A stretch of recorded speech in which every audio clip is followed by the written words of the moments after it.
In this video, we will find out integral of inverse of cosecant of secant of x, or we can say the integral of arc cosecant of secant of x, as inverse of cosecant function is known as arc cosecant.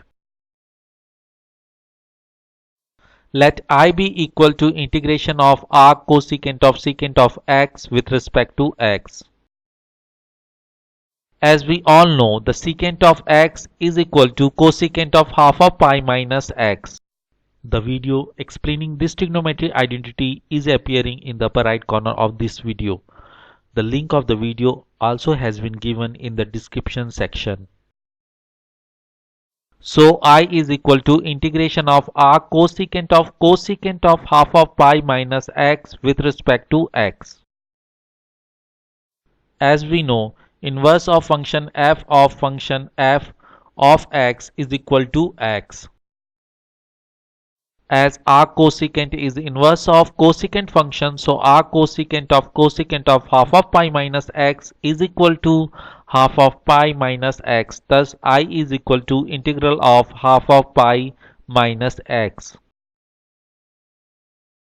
The linearity property of integrals gives us I is equal to integral of half of pi with respect to x minus integral of x with respect to x.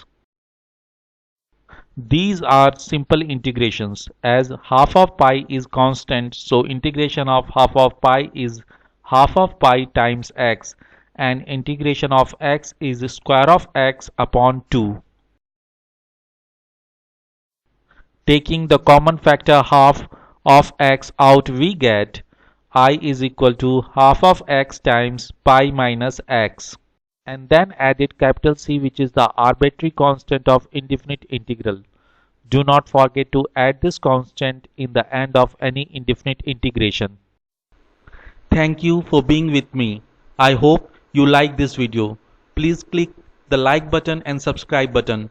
Do not forget to press the notification bell so that you get the notifications of my new videos. Share the video and do write in the comments. I am eager to listen to your thoughts. If you have any question related to video, or if you think I should make a video on any topics in which you are interested, please write in the comments. Thank you.